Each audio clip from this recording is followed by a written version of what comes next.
You are likely to be familiar with the term midlife crisis, but what does this mean and where is the evidence behind it? Typically depicted in the media as a faltering of one's self-identity in midlife, resulting in out-of-character or impulsive decisions such as buying a red sports car.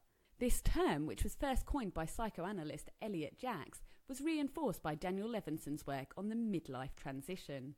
Levinson proposes that as people age, they go through alternating periods of stability and transition.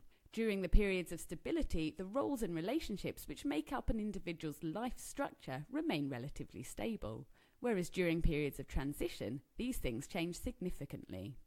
Levinson proposes that during one such transition, termed the midlife transition, individuals begin to question the purpose of their life, appraise their achievements, and face the loss of youthful dreams and young adulthood. According to Levinson, this process can lead to de-illusionment and even a sense of suffering and irreparable loss. It is this midlife transition which Levinson refers to as the midlife crisis. So what's the evidence that people are likely to undergo such changes during midlife? Well, there is certainly evidence for developmental changes occurring into adulthood, including changes in personality and self-identity. Indeed, these changes are reflected in other theories of development too. For example, Erikson suggests that during midlife we are striving to accomplish something which will outlast ourselves, termed generativity, with failure to do this resulting in stagnation, a sense of failure or disconnectedness from society.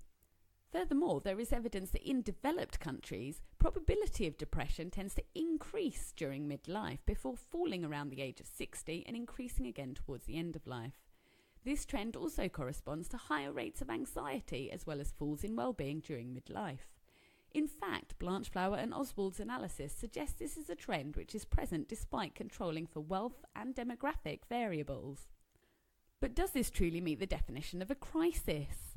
Brim is quoted as saying that a developmental crisis implies a rapid or substantial change in personality which is dislocating with respect to one's sense of identity. However, there are a few research findings which support this characterization of a midlife crisis. Anxiety and depressive disorders in midlife do not occur in the majority of the population, and nor would they meet Brim's definition.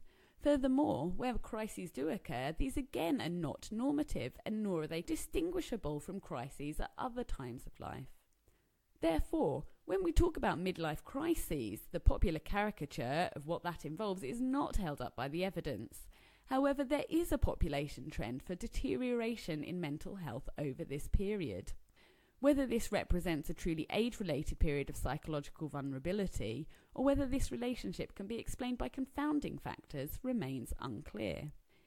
When considering mental health and development during adulthood, it may be more practical to think about changes as responses to life events. Life events are hugely variable from bereavement to Christmas. They occur across the lifespan in different forms, with life events such as divorce, changes to family structure, or loss of a parent being more common in midlife. And there is a large body of evidence correlating life events with episodes of mental illness. Furthermore, it may be that self-reflection, once thought to precipitate midlife crises, may itself be precipitated by, or even constitute, a life event.